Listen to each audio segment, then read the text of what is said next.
Hello and welcome to OverPoetry. I'm Micah, a PhD in poetry. I'm Hugh, an MFA.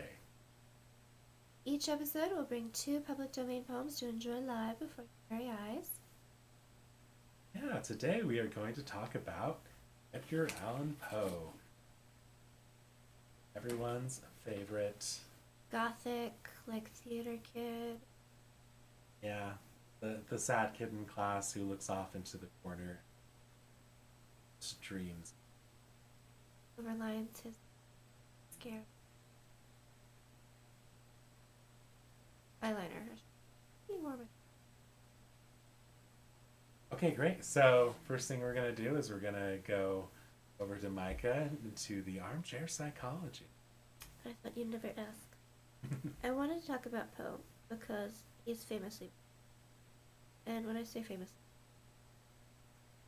so as we all know, he's born to parents in which profession?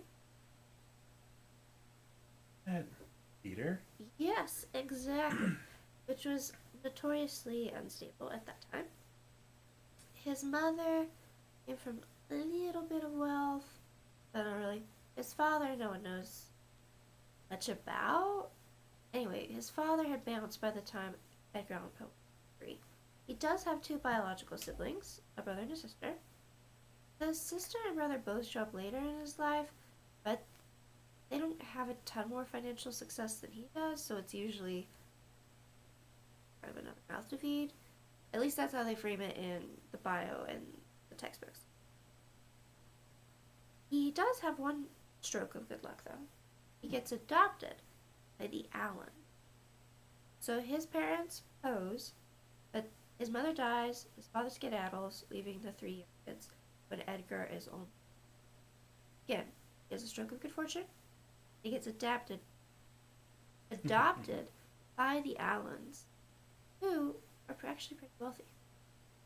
So from the ages of 3 to in his teens, he lives a life of relative ease and luxury. Very nice. But it goes quickly downhill when John Allen, who's, a respectable businessman with, he's got kind of a business, well, he's got a bunch of different business. But he does not approve of the direction Edgar is taking in his life. Edgar is going to some fancy smancy boarding school, and while at boarding school, what vices to. I feel like it was gambling. Was he a Yes! gambler? Guess how much money he lost. Oh no. 100. Times 20. No, He lost 2,000. he lost $2,000, which at the time was a heck ton of money for a kid to be losing. Yeah. Again, he's just a teenager at this point, and he's really, Mm. which it starts as just like kind of a boyish thing, hanging out with his friends, but later in his life it was a problem. Yeah, that seems to follow him his entire life, right? His alcoholism.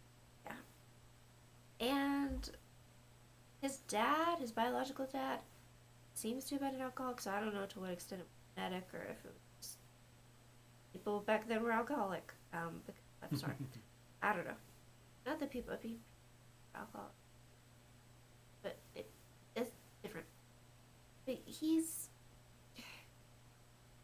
quarrels with his stepfather, and they make up briefly. Not stepfather, adopted father. They make up briefly when his adopted mom gets sick, and they're like, "Sick, we need to prioritize her well-being." Make up briefly. That does not last. Poe gets into West Point Military Academy, but it's not really for him. For one thing, after his adopted father cuts him again, he can't really afford to keep up with the lifestyle of the other rich kids, and he feels really out of place. So he commits like a bunch of like ridiculous infractions to make sure that he's kicked out. Although Hmm. he's kicked out, it's described as being pretty amicable. Like the higher ups knew what he was doing. He wasn't really trying to hurt anybody. He just couldn't keep it out, so purposely did things kind of ridiculous. One legend is that he showed up to formation naked. What? Yeah, I mean, there's no. Yeah, sure, sure. But he had like the bottom, like the strappy part of the uniform on, but nothing else. That's one that says what he did. And he gets kicked out, and he's like 18, 19, absolutely no prospects. He's already had one marriage proposal that's been broken off. His adopted mother's dead. His biological mother's dead. His biological dad is who knows where, and it was super short lived. He's got a gambling problem, drinking problem, but he's super into poetry. And he tried to have something published earlier in his life, but it didn't really work out. I mean, it was just like a small volume of poems that I think are really like he's trying to be too many people at the same time. Um, in my personal opinion, they this is what people always say. They show promise, but to me, I'm like it sounds like a kid wrote it because he was a kid when he wrote it, right? It's very to me it sounds really pretentious. He makes like so many different literary references in one page that just trying to get through it now is so confusing because I have no idea what he's talking about. And I Sure. think he's trying to be too many people at the same time. Anyway, he makes one stab at poetry. His adopted father correctly says, well, that never went anywhere, so you're not gonna much in that field, hence the short-lived B. That also doesn't work out. So then Poe decides, kind of despite his adopted father, and because he genuinely loves it, he's going to try to make a full-time career out of writing, which at the time hadn't really been in America. I mean, Nathaniel Hawthorne was a very well-respected writer, but even he had kind of a government job that paid the bills and wrote kind of. But Poe was determined he's going to make it work, and he made it work as well as anyone can. Like, I think there's this image that I had of Poe as just being like this fall down drunk, he's useless, he's crying in a corner all the time. That's not really true. I mean, to some extent, yes, he did. He was an alcoholic, but he can't have been like a fall down drunk every day of his life because the amount of stuff that he managed to write is pretty astounding. Like, he worked for the Southern Literary Messenger magazine at the time for a year or two until he kind of argued with the editor over the extent of his control, creative input. And while he was there, he wrote reviews of other works. Um, he wrote numerous essays. I mean, just a truly like astounding, like mind-boggling amount of stuff. In addition to his own creative, and there is, I think it's in the preface to the Raven, where he says, I recognize the very imperfect collection of poems, but if I'd had more time, it would have been better, which I feel like is relatable. Right. Special problem. But his he has a lot of ups and downs in the literary career. He does start to establish himself again as a reviewer because he was really determined to make American literature. He was really frustrated because he felt like American writers and critics were just copying whatever Europe did and whatever the UK did. He wanted American literature distinct to be different. But he also wanted it to be of such a high quality that he wasn't going to say something was good just because an American wrote. He wanted it to be its own respectable niche of the literary market. And he actually was one of the first people favorably Nathaniel Hawthorne and some other up and coming writers at the time. He was able to point out their merit and I think propel them to success maybe faster than they would have otherwise. So he had great taste, but he also ended up having to review just a lot of junk. And I was reading this preface by W.H. Auden, who was a poet in the, as you know, but Auden was like, we can't really blame Poe for not having written more, considering how much like trash he had to review just to make just to pay the bills Right. and not Right. even pay them super well. Yeah, he worked for the Southern Literary Messenger for a while. Then he worked at a different magazine, and then that one merged to become Graham's magazine. But kind of a continual theme was that he kept arguing with the editors of the magazine because he wanted pretty much creative control, and the editors were like, "No, writer guy." And Edgar Allan Poe was like, "I had grand ambition." No, the extent to which his drinking played a factor in that. There's rumors like he did do like speaking tours and stuff. There's rumors that he showed up drunk to them, Oh no. but I don't. I mean, we have no way. Sure, sure. He did have some enemies who slandered him. Right, Griswold. Everyone knows Griswold was his archenemy, but no one knows exactly why Griswold hated him so much.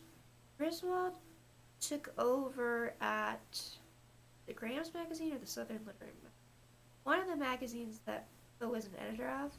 Graham took over after Poe was fired. So I don't know if Griswold felt like he was constantly being compared to Poe. I don't know if Griswold, if they had some sort of bad exchange. No one knows, but Griswold hated Poe to such an extent that when he was putting together not only Poe's obituary, but also Poe's collected works, which he volunteered to compile, he altered certain spellings, he altered certain word choices, but very subtly, but specifically to make Poe look as awful as possible, like a racist pedophile, which I feel like we should probably address. That. Yeah, let's talk about that. As he did marry his cousin, right? Yeah. He was, from what I remember, Yeah. he was 26. He married his 12-year-old cousin. 13. 13? Okay. 13-year-old cousin, But Virginia. he knew her for a few years before that, so he knew her when she. Okay. Yeah, there's this fascinating letter that he wrote to, I guess it was aunt, mother, where, you know, he was showing romantic interest in her, and she rightfully was worried about that. Right. You know, such a big there. And in it, he like weaves in words like cousin, lover, things like that. Mm-hmm. And so it's very odd that like he had those like terms mingled in his mind in the same way. I've had professors suggest that like Poe was simply trying to keep his family together. Like he had kind of like a unstable home situation. Right. And he's told people that he never actually there's a specific word for it, but basically he never Consummated. Thank you. Yes, he never consummated the marriage, which means, you know, was it just like a I don't know, some weird like family bonding ritual thing? I'm not trying to give any excuses. Yeah. But this is just all like context. I mean, he did marry a 13. Really weird thing to do. The cousin Yes. part, weirdly, kind of almost more excused because that was more common in 19th century America to marry one's cousin. Seems really weird today, but really common. I mean, what's funny about it is that like I think it's only like a 3% chance of birth defects if you marry and have children with his cousin. Yeah. It's like still super weird, but like not as like dangerous, I And guess. they never had children. Like, Apparently, they never had sex, if we're to believe. You yeah. know? Never consummated. Which there are reports that apparently they were very happy in their marriage. Virginia included.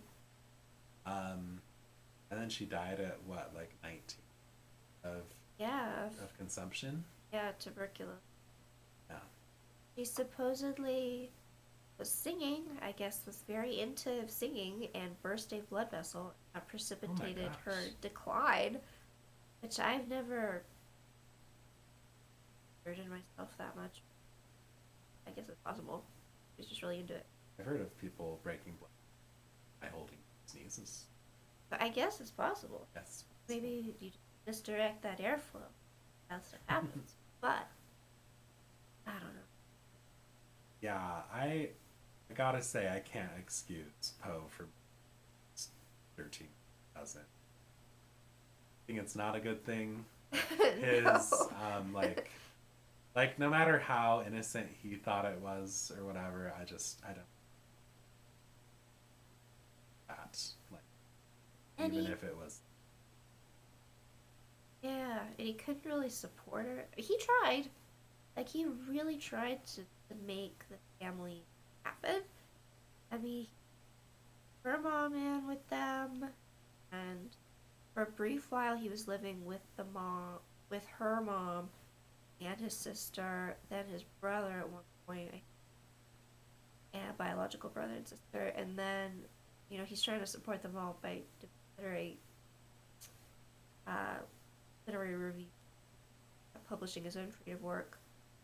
None of which really paid very well. One of the stories that did sell pretty well was The Gold Bug, um, which the it, gold bug. Was that the novel he wrote or was that a the short story? it was a short story. Oh, okay. The narrative of Arthur Gordon Pym is a novel, Okay. which is kind of H.P. Lovecraftian, because it's kind of like they go to the Antarctica, Right. they find some sort of creepy horror up there that's never really specified. Anyway, I actually kind of, but back to the cousin situation. Some of his letters are so heartbreaking because he's clearly watching someone he loves very much, watching his wife Virginia, figure, which is so weird to say. Right. He's watching her die a long, years long, lingering death in front of him. He doesn't have the money. No real cure for this. And I mean, there's so much to say about that. He's, Is that what Keats died of? yep. Okay. So like what I remember what Keats did was he moved to Italy. Warm environment. There's, Poe obviously could. right. Well, there's one letter where he writes to Virginia's mom, who had been living with them.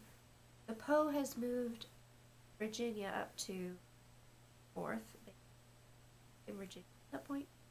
Moves her up north. He's like, "There's a boarding house here that's super cheap and it's warm." And he keeps, and it's warm. So maybe he was, I don't know.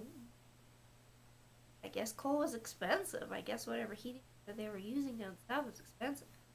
But he has kind of this sort of pathetic, touching optimism. Not for us. He had some optimism. He was getting a little bit of literary recognition. Not so much in the States, but definitely in France. Yeah, he made it big in France, like Yeah, at least after his death. But during as well? yeah. His life? He got some good reviews. I think people were very fascinated. And I want to talk about this too, because part of his appeal, he Poe is correctly put in the American anthology. To me, he never felt American. Like, his Sure. settings often are not explicitly in. Like, his famous detective stories, like the Purloined Letter, that takes place in Paris. And the Cask of Amontillado, that takes place during Carnival, right? Venice. No. So I don't remember. But it does feel Europe. Yeah, yeah. So, a lot of his horror story, like his fiction, the narrative of Arthur Gordon Pym, that, again, focuses on kind of adventure stories. Like America? I don't know. Again, I understand he's from America. He was born, lived the majority of his life. But his work doesn't feel regional in the same way that I think Hawthorne's does. But I think maybe that's what made him more popular internationally Hmm. versus Okay. in America. That's just my. Um, yeah, and just a couple of other things that like he was famous for, renowned for. That novel you mentioned. Right. I don't know. My one of my professors is like a founding father of science fiction, citing that novel. He may have even gone as far as to say that he was like the inventor of it.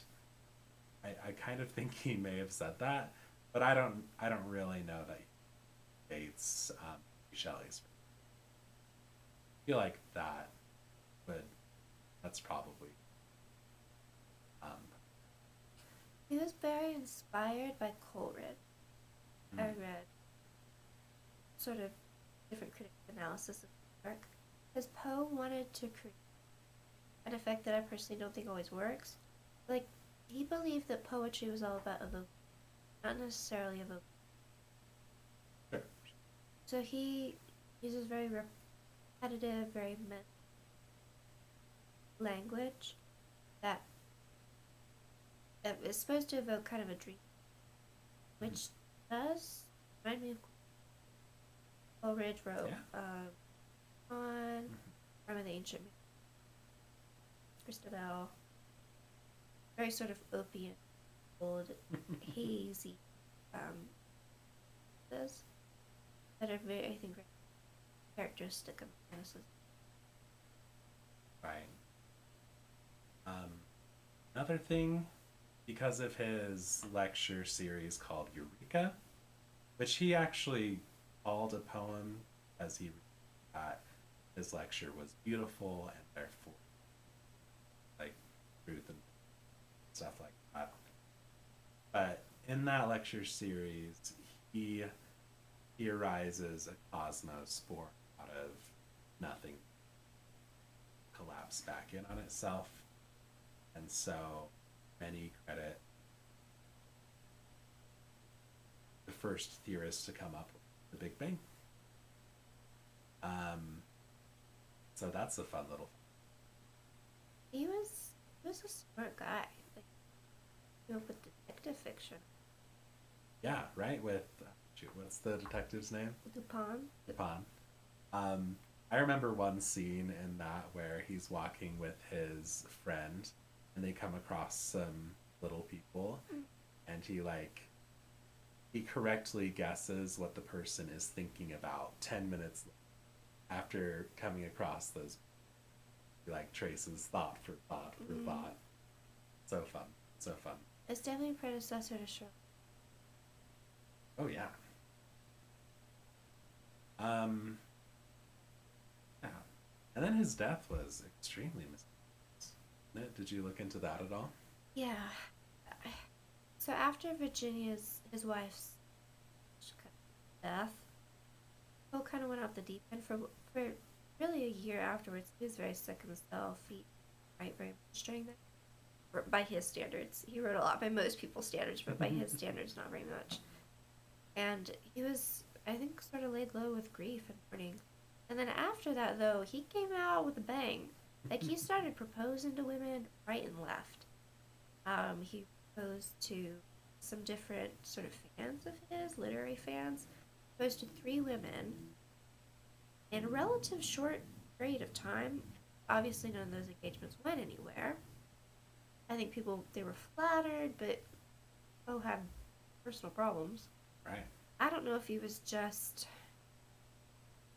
desperate for love. Is he with? I mean, he seems like a very emotional person. Maybe he did fall in love with all three of them. But he rekindled, very interestingly, a romance with his sort of teenage sweetheart. And Aw, that cute. actually seemed to have some potential promise.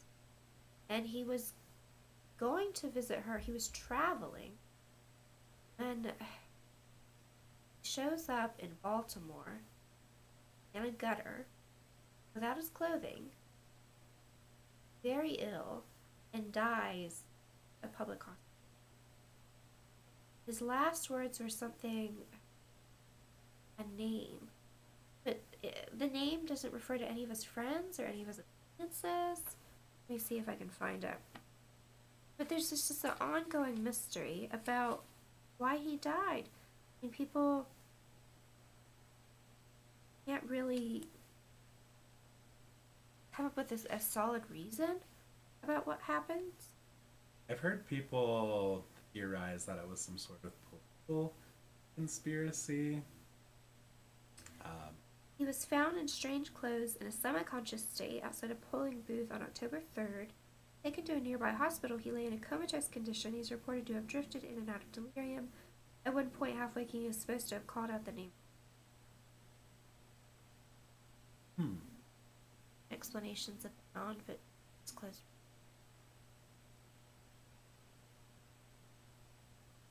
What is it with poets and strange deaths? I don't know. I don't know. Was he gambling and lost his clothes that way, or he was just? I don't know.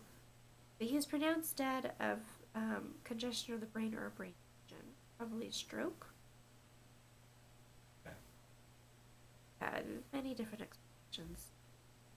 And then again, his rival Griswold, who doesn't seem to have a reasonable explanation. Did Poe as much as he did?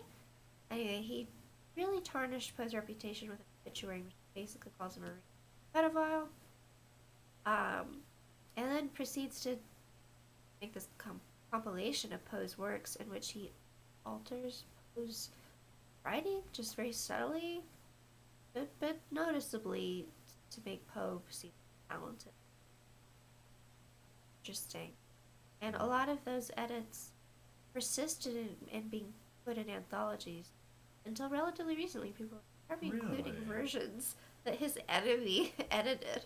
He like gave him control over his works when he died, right? I don't know. Okay. Maybe I'm confusing that with the. Okay. Awesome. Well, thank you. Thank you. He's 40 when he died. I don't know. Died Yeah, age 40. died quite young.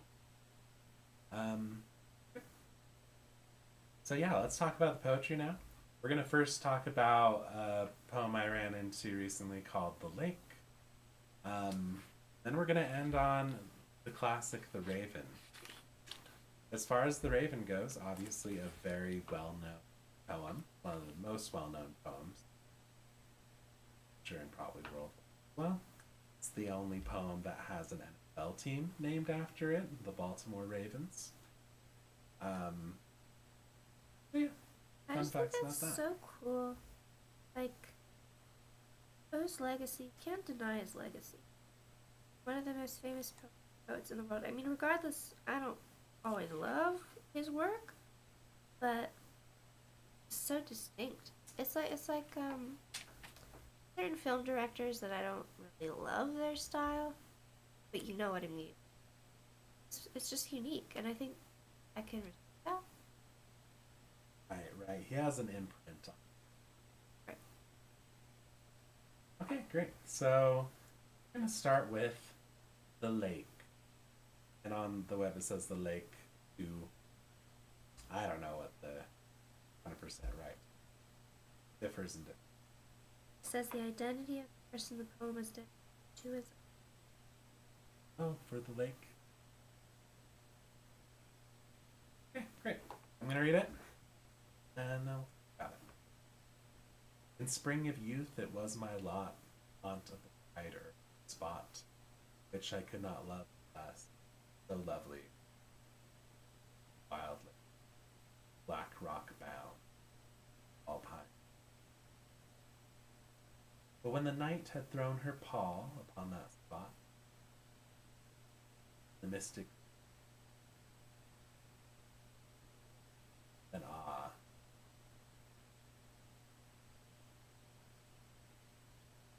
Yet that terror was not fright, feeling not the jewel mine, or love.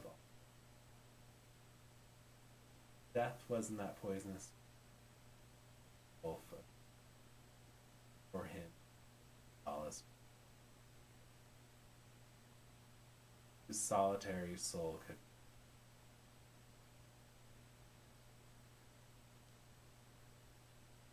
All right. mean, for me, the poem speaks for itself as a side of it,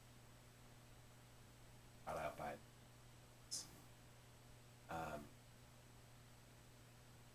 there are a lot of oxymorons put together, a lot of paradoxes placed together, which is so poish, I guess, you know, putting beauty and death next to each other. So lovely what it's. Um, I really like the third stanza where we're trying to define more clearly what's happening. He says the terror was right. So the immediate reaction, oh, okay, so it's not fright, so what is it? Right. Then you read the next line, but a tremulous light. And so it's like, for me, when I read that, it's, okay, it's not fright, maybe it's the opposite. And it says tremulous. Oh, we're kind of back to fright again. Right. Then we get, um, that's just a lovely oscillation that's set up. I love the rhyme. It's we don't use rhyme very much. I don't think. Right. Not like they would then, but it does capture the sort of oscillations of the wave, like because the rhyme brings you back to a certain sound, a wake. There's repetition of the sounds at the end. Capture sort of circular and returning that I think corresponds with this theme of obsession. And that theme shows up in a lot of poems. This obsession with death. It's not strictly horror. It's sublime because there's a horror mingled with that delight. Right. And the last stanza is like really interesting. We have the feeling of that sublime that's been throughout, and then got the poet trying to figure out what this place is, right? Says, you know, that he left this place. Death, wave though, hitting grave. But then at the very end, he calls it. It's like he's saying his imagination to, or maybe it's because of the parents to him. I read another poem this week called Introduction where he talks about what he loves. He loved alone. Right. Only he liked what he. Like who else could love a poison but him? I think one that shows the egotism of the artist. We're always convinced that our tastes are so unique, special, and sometimes they genuinely are. And I think that love of what other people don't. I think he was self-aware about it. Got a short story called "The Perverse," and he mentions his own perversity, like wanting something bad for you, you know.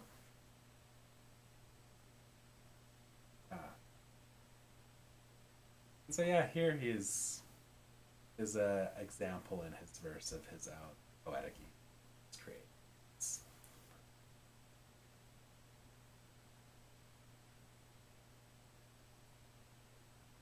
But I think he feels like his power is for him who thence could solace. I feel like he feels a power with it. And so maybe that's why he says that beauty is no more like than in the death of it. Because it's not the thing that makes it good. It's the power of the artist to make that beautiful. And I think that spirit of creative that does stick. And even if I don't love it, wrote, his faith in artistic vision is touching. Okay, cool. Yeah, that's the poem I wanted to look at. It struck me reading his works this past month. That little. Okay, great. Let's go to the Raven. This one's quite a bit longer, so if you want me to jump in and help you.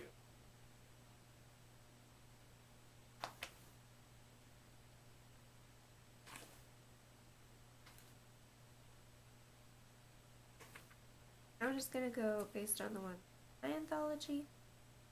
But did change the spelling.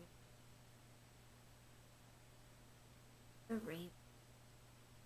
Once upon a midnight dream, while I pondered over many a quaint and curious volume of forgotten lore, while I nodded, nearly napping, suddenly there came a tapping, as of someone gently rapping at my chamber door. Some visitor, I muttered, tapping at my chamber door. Only how distinctly I remember it was in the bleak December, and each separate dying ember rotted closed upon the floor.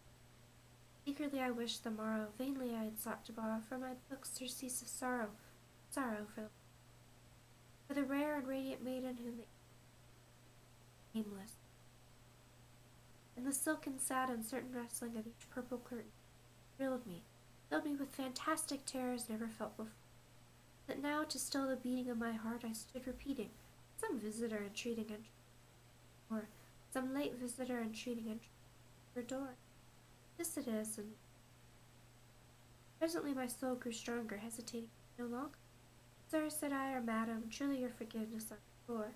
But the fact is I was napping, and so gently you came rapping, and so faintly you came tapping at my door, that I was scarce was sure I heard you.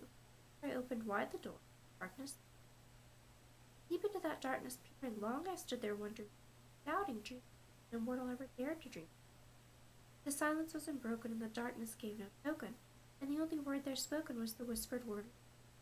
This I whispered, and an echo murmured back, really this. Back into the chamber turning, all the soul within me burned. Soon I heard again a tapping somewhat louder than before. Surely, said I, surely that is Gladys. Let me see then what there is in this mystery. Let my heart be still a moment in this mystery. The wind. Open here I flung the shutter, when with many a flutter, in there stepped a stately raven of the saintly days of yore. Not the least obeisance made he, nor an instant stopped or stayed he. With mien of lord or lady perched above my chamber, perched upon a bust of Alice, just above my chamber, perched and sat, and this ebony bird beguiling my sad fancy into smiling by the grave and stern decorum of the king. Or, though thy crest be shorn and shaven, thou, I said, art sure no craven, ghastly, grim, and ancient, wondering. Tell me what thy lordly name is on the night's plutonian door, quoth the raven.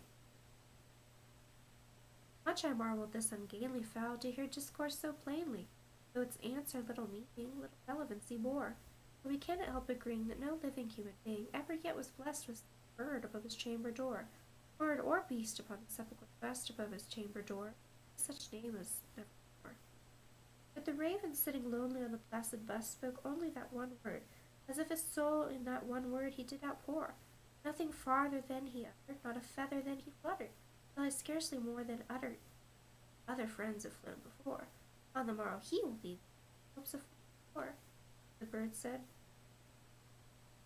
Startled at the stillness broken by reply so aptly spoken, doubtless, said I, what it utters is its only stock and store, caught from some unhappy master, whom unmerciful disaster followed fast and followed faster, till his songs one burden bore, the dirges of his hope that melancholy burden bore of never more.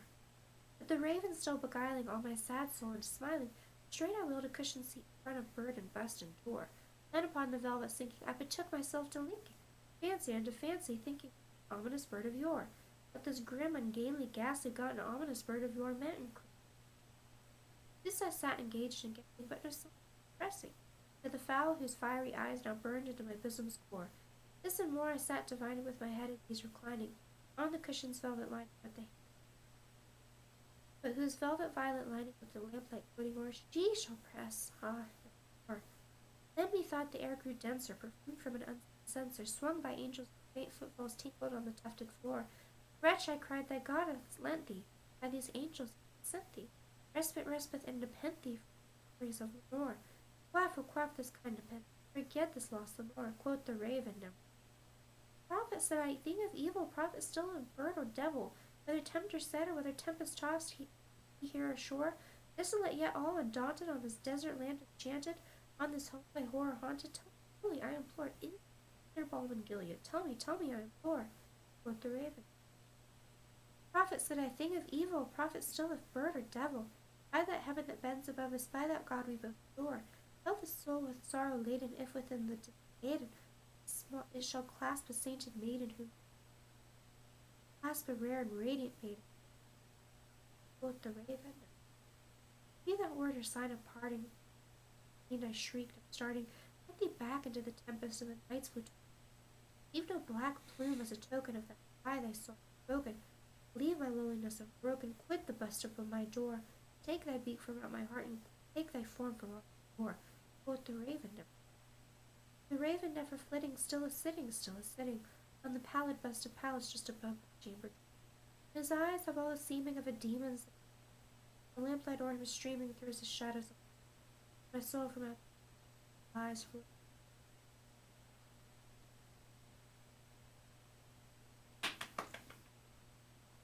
Very, very famous. So why is it? Perhaps there's a lot of being bothered by a word. Yes. Who has not been bothered by some? I also think I can't help reading it without thinking. Yeah, but when Homer is trying to get rid of the raven in his house, he's chasing it. I also think the repetition works super effectively. Like, it shouldn't work. Like, if one of my poetry students turned this in, I would say amateurish. This amount of repetition feels like you're pandering to their reader. Like, they get it the first time. You have to keep repeating these lines. And yet it works because I think it shows sort of this cyclical nature, this obsessive thoughts. Not get past his grief to the point that this unrelated phenomenon, this bird who surely isn't a sign, surely doesn't have anything to do with his deceased lover. Right. Suddenly becomes to him this sign of his never-ending loneliness. And I think it's super effective that the questions that he starts asking, at first it's just pretty innocent. Oh, what's your bird? And it quickly becomes, do I have any hope, bird? And then, are you ever going to leave me alone, bird? And then, am I ever going to experience love again, bird? And, I mean, the questions that I think that progression from pretty hopeless to really deep and spiritually anguished works for me. Again, I think the rhyme works. Context to convey a very disturbed. Yeah, like it definitely feels like a self-fulfilling prophecy. I remember my middle school teacher being like, "Why did he ask these questions? You know, why didn't he say like, will I ever have to pay taxes?" Yeah. You know, like he was feeling an emptiness inside, and he could to reflect that back. This poem is so interesting structurally, I'll say.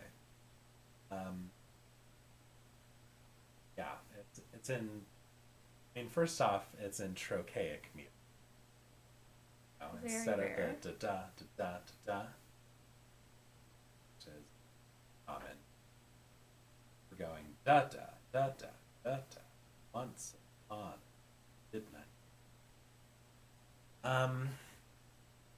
And then beyond that, the lines are extremely metrical. It's like 14.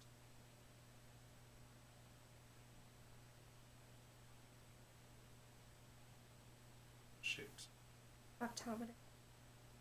8. Was it 8?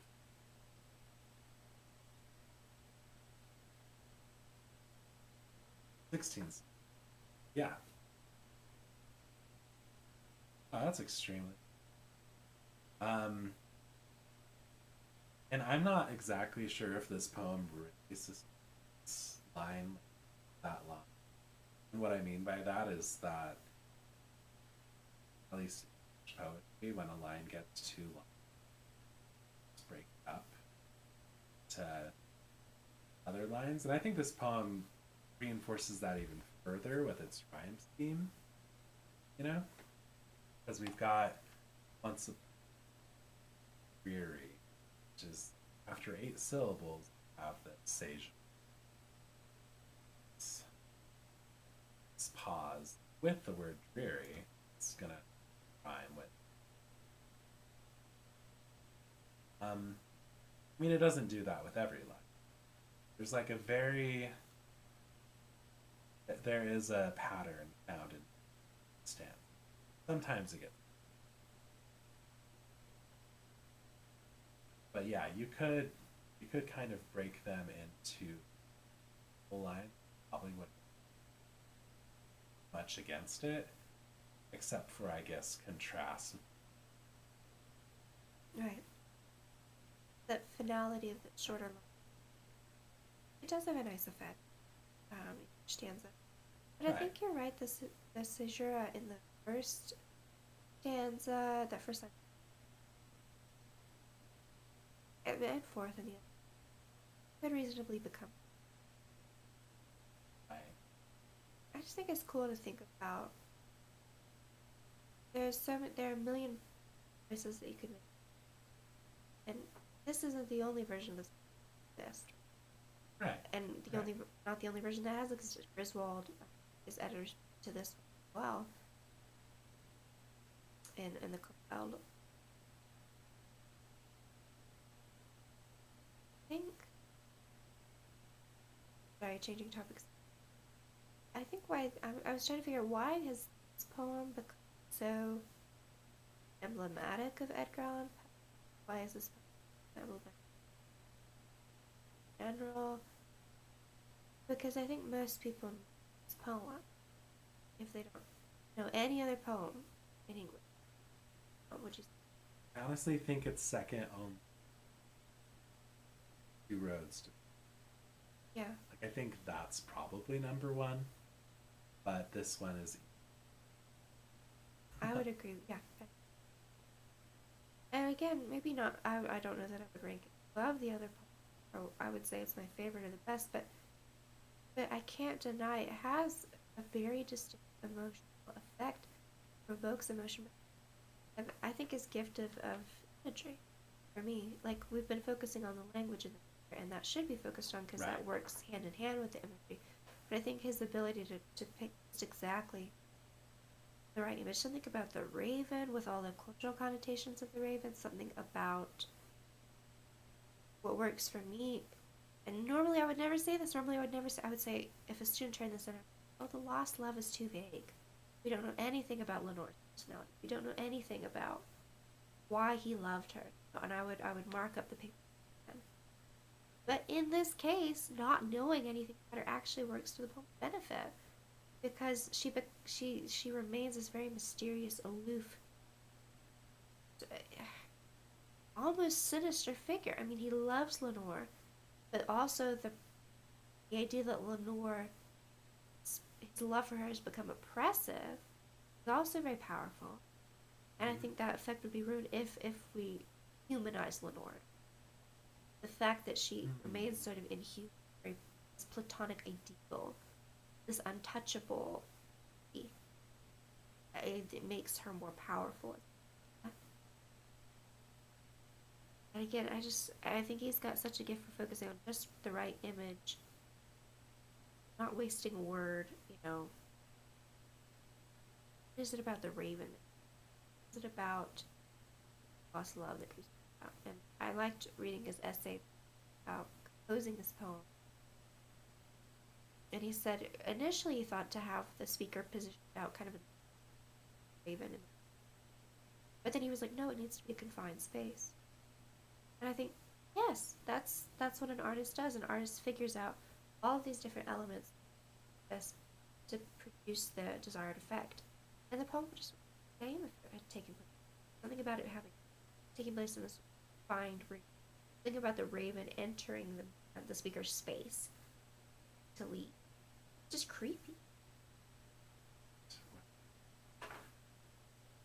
And I mean, what I think also makes this sort of magnum opus of Edgar Allan Poe is how it weaves in his poetry. A lot of Poe's work, in contrast to people like Lovecraft, or where there's clearly some sort of supernatural phenomenon, cosmological phenomenon. In Poe's works, you are often left unsure if it is actually a supernatural disturbance or if it is the character themselves going Right. insane.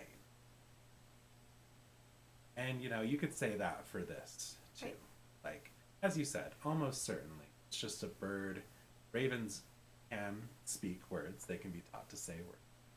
This one just knows evermore. Right. It came and started talking. But I mean, at least to the character, taken very serious. Right. Even if the audience, and I think Aaron said, can carry a spooky to interpret. Um, but yeah, because this poem contains as well, even the death of absolute festive realms. I think Love Him or Hate Him is distinct. I think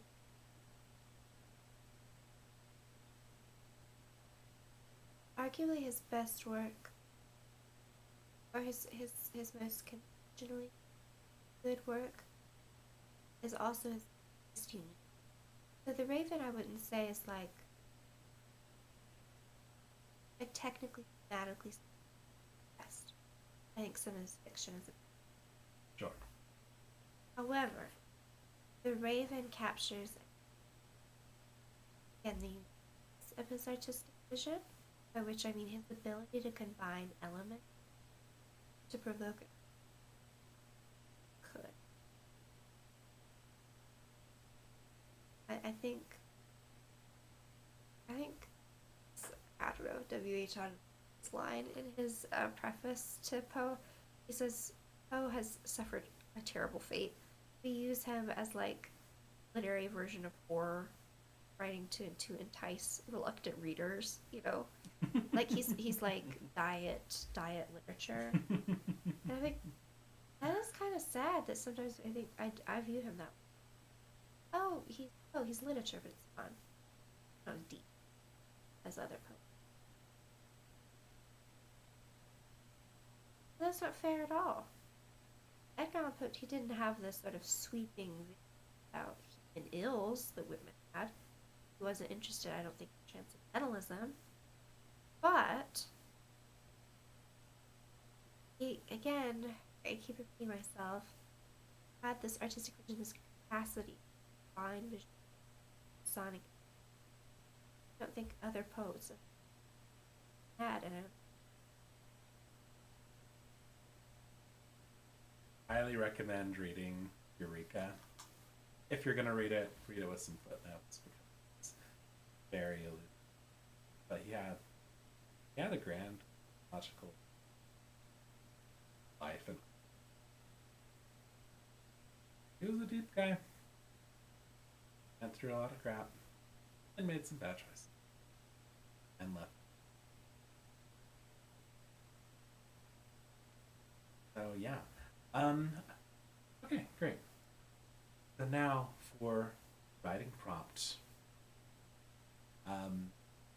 My prompt for you, if you're out there listening to these prompts, and I invite you to write a poem which the speaker experiences something that either supernatural. Okay. It can be, you can have the speaker be an unreliable narrator if you like. but your actual readers should be able to pull either.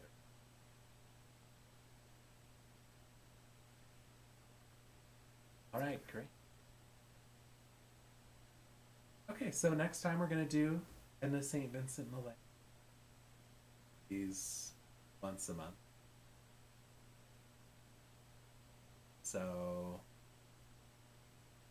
stay immersed yourselves in the whims of verse, not fall heretic to the vows of fake lives.